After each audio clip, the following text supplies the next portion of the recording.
Tonight, Jamaica has recorded 69 new cases of COVID-19 and 2 deaths as reported by the Ministry of Health and Wellness yesterday, November 18, bringing the total number of cases to 10,088 and the total COVID-19 related deaths to 235.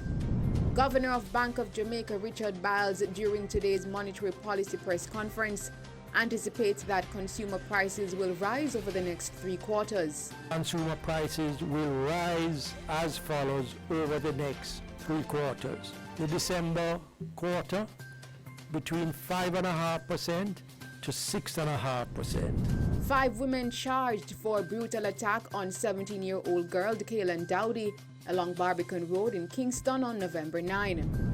And Tourism Minister Edmund Bartlett expresses that health and wellness will become one of the key cornerstones for destination differentiation in our tourism marketing. Health and wellness is now at the centerpiece. It's now at the focal point of travel and safe travel.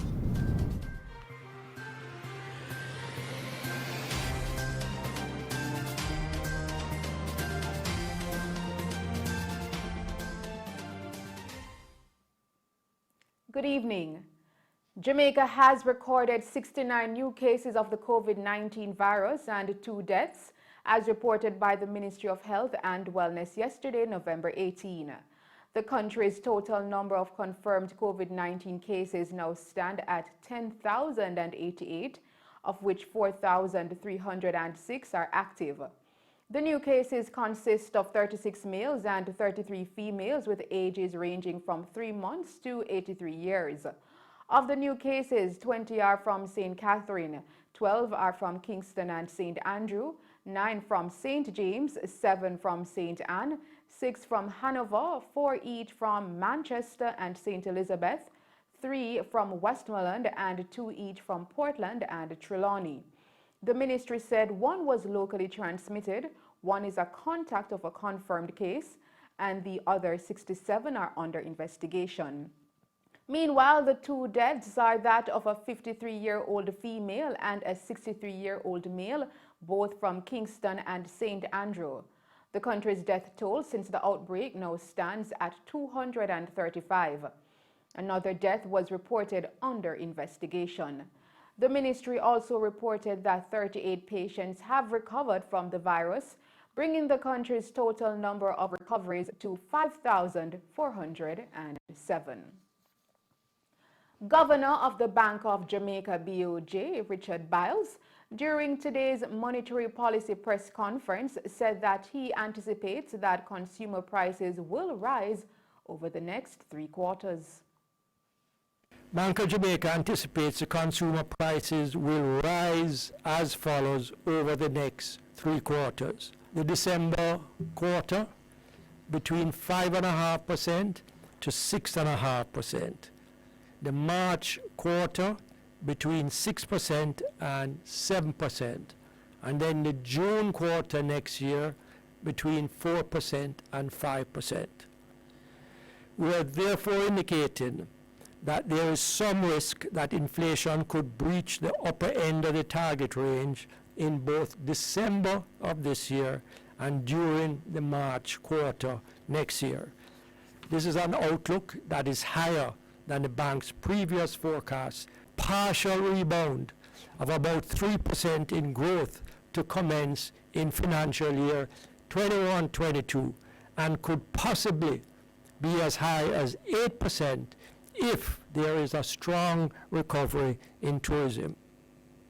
However, the Jamaican economy is not expected to return to pre-COVID levels before at least financial year 22-23. Mr. Biles further added that despite the fallout in economic activity, the financial system remains resilient throughout the pandemic.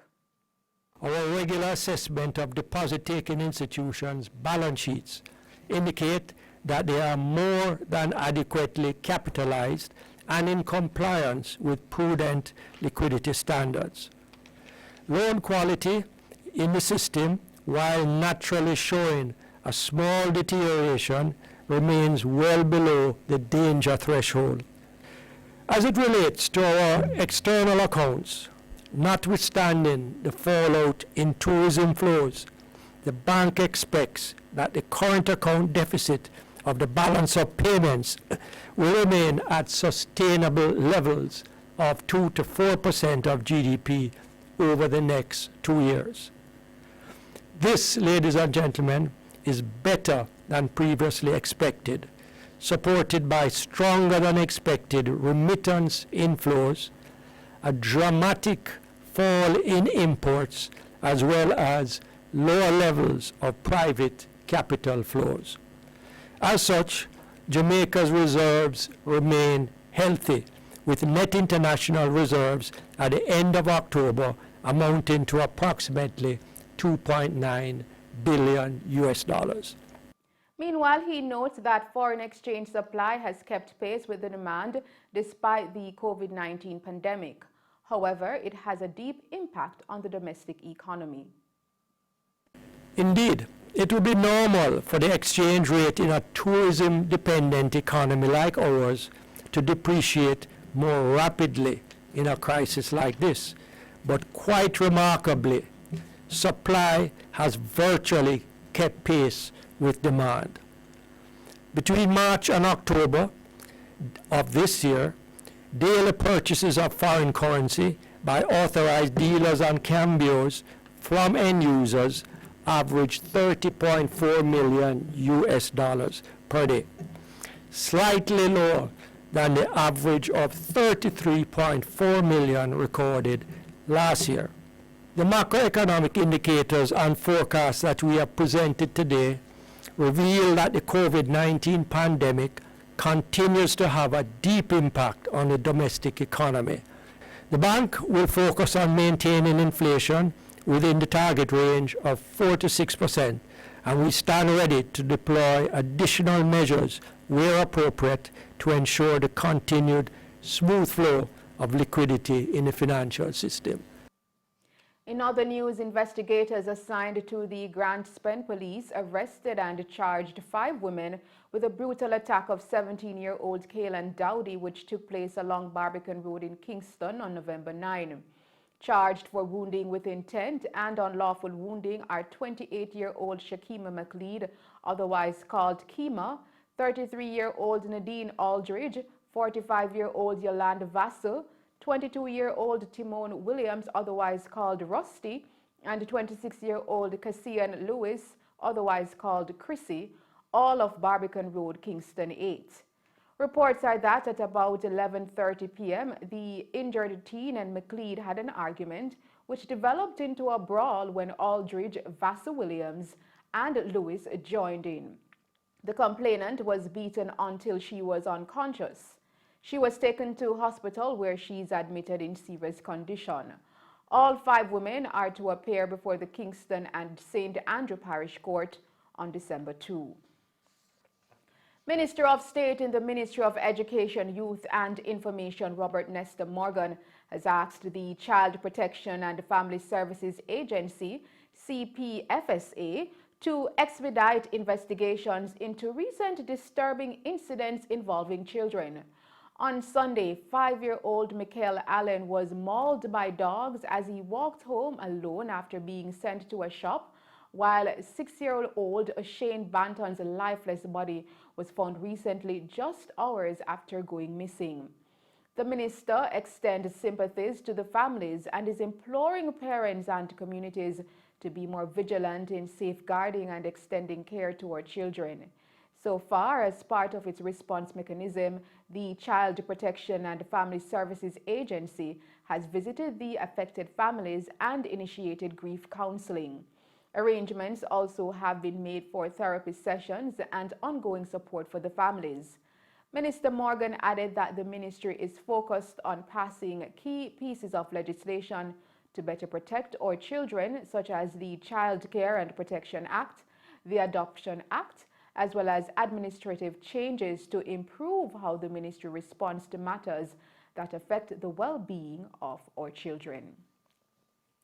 Minister of Education, Youth and Information Favour Williams says the feedback from the evaluation of the pilot face-to-face classes has been favorable, even though there are areas to be addressed.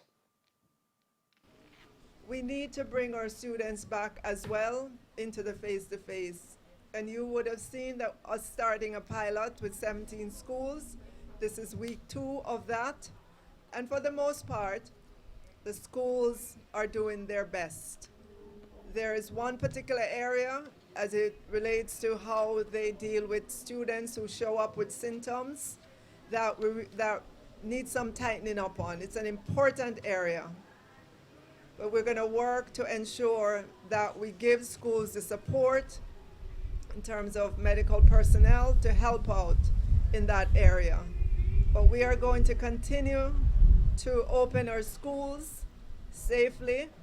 We have to build the confidence among the parents.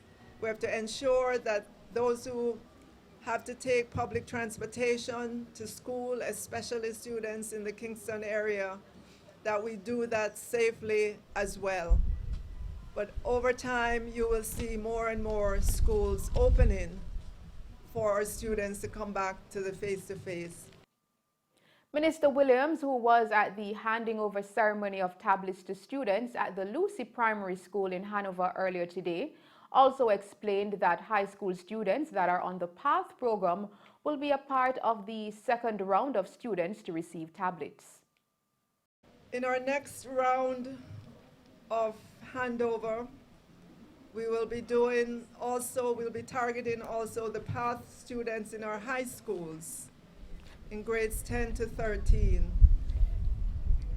Then we'll circle back with grades 7 to 9. But we understand as well that there are families with children that are not on PATH. There are needy families, other needy families as well. And so you might have heard the announcement last Tuesday in Parliament, where we announced the voucher incentive program to offer to 36,000 families a voucher for $20,000 towards the purchase of a tablet or a laptop. And that process has begun. It will go on until December 4th.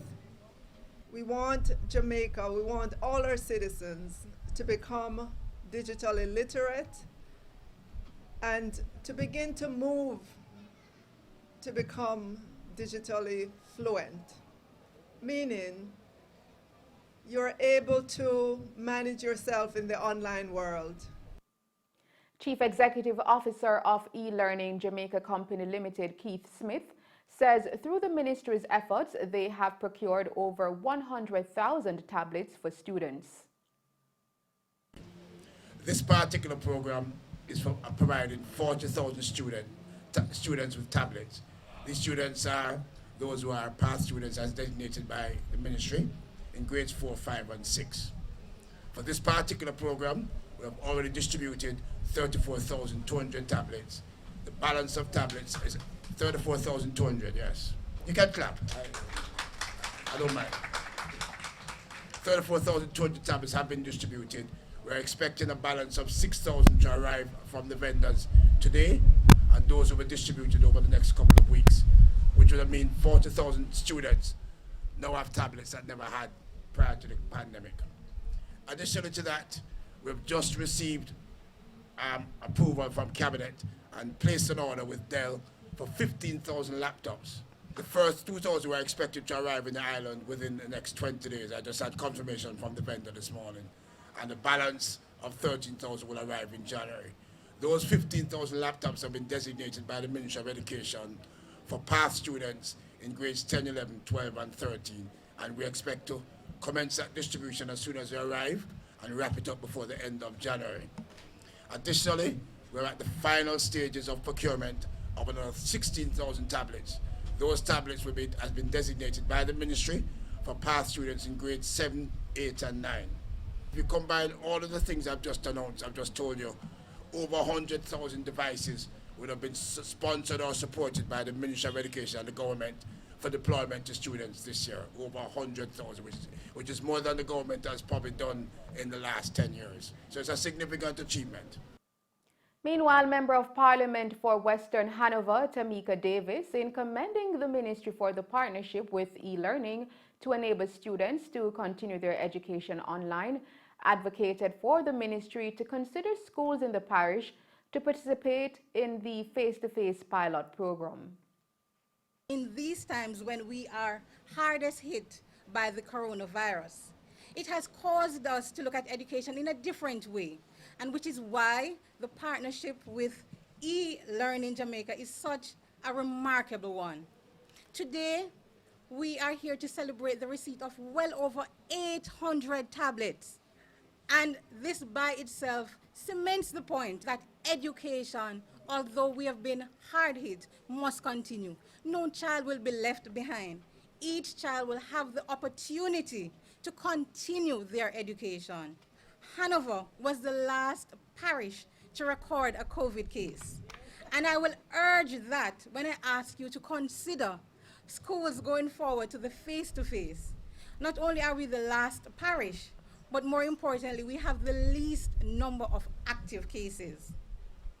Additionally, you will find that most of our rural schools are set in communities which do not require students to travel by bus or any mode of vehicular transportation. They normally walk to school. And this is one of the variables I'm sure that you also consider. We really appreciate the tablets, and I speak, I'm sure, for the parents and students who have been trying to adjust to this new way of learning. I know there are issues of connectivity. We have been in discussions with the data companies such as Flow, but this again, the minister has enabled us to download, and there are other means by which we can continue learning. Students from the Sandy Bay Primary School, also in the parish, were also gifted with tablets. The Ministry of Education, Youth and Information says the launch of the application process system for the Own Your Own Device OYOD incentive program has been delayed due to technical issues. The ministry said the organization that was engaged to develop the system has apologized for the setback and are working to have the matter addressed as soon as possible. The ministry also extended its apologies. It is advising members of the public who wish to get information regarding the OYOD program to call 888-EDUCATE. That is 888-338-2283 or 888-SCH-TIME. That is 888-724-8463.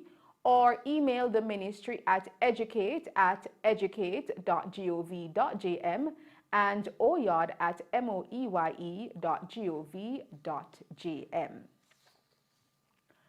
Prime Minister Andrew Holness has announced that $1 billion has been allocated to members of Parliament under an enhanced disaster mitigation exercise for road patching, debushing, beautification and drain cleaning to improve infrastructure following weeks of heavy rains. Prime Minister Holness noted that the extensive damage to the road infrastructure is estimated to cost some $5.4 billion to reconstruct roads to the desired standard.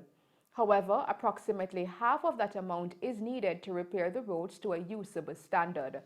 Prime Minister Holness said that in restoring roads, the government has taken a balanced approach to repairing not only the roads that carry the most traffic, but also other roads that are badly affected. Tourism Minister Edmund Bartlett says that health and wellness will become one of the key cornerstones for destination differentiation in our tourism market. And here is Ophelia Miller with more on this story. Minister of Tourism Edmund Bartlett says health and wellness tourism has been identified as a key area that will help to drive growth in Jamaica's tourism industry moving forward in light of the new norm created by the global travel and hospitality market due to the COVID-19 pandemic. So from the point of view of tourism, health and wellness is now at the centerpiece It's now at the focal point of travel and safe travel. All of us are now being guided by protocols, health protocols. And I think that perhaps for the last 100 years, health and wellness has never had the preeminence of place in the global scheme of things as it now has.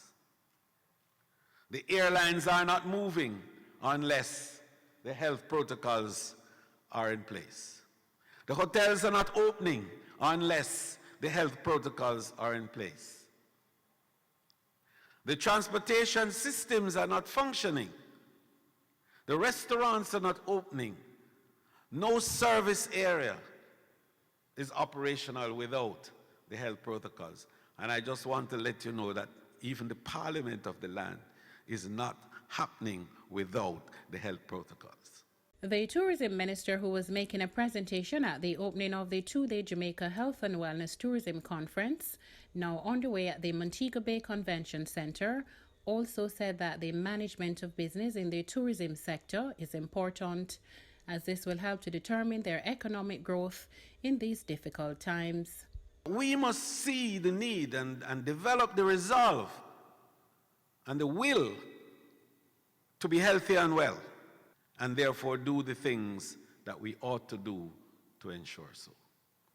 So it is an important economic stream as well, and we could be remiss in our comments to you all at home and everywhere else if we didn't make note of that. Because while it is valuable in terms of building your health and wellness and your frame and your longevity and so on, it also is an economic stream. And so the management of your business is very important, because it is not a good thing in this time to be losing business or indeed be unable to manage your business, and so you lose investment, and then your life becomes miserable, and then you defeat the whole purpose of health and wellness. Minister Bartlett disclosed that an international team has begun work on Jamaica's destination assurance policy, which will become the guiding light for the country's own strategies to ensure better management of the destination. I'm Ophelia Mello, reporting for Mello TV News. The Minister of Culture, Gender, Entertainment and Sport, Olivia Grange, is urging Jamaican men to take their health seriously, especially during the ongoing COVID-19 pandemic. Grange made the call in observance of International Men's Day, which is being observed today, Thursday, November 19. She was speaking during a ministerial statement in the House of Representatives on Tuesday. The local theme for International Men's Day is "A man's health is a man's wealth, men and healthy lifestyle practices during the pandemic." The international theme is "Better Health for Men and Boys." The minister pointed out that far too often Jamaican men take their mental health and physical health for granted, and she highlighted that this was, quote, due to cultural and social norms that say men must be tough, men don't need counseling, or the favorite, men don't need to go to no doctor, just drink tea, end quote. And those are the stories making news. I'll return with the recap. We'll now take a break and then join Christopher Scott with sports.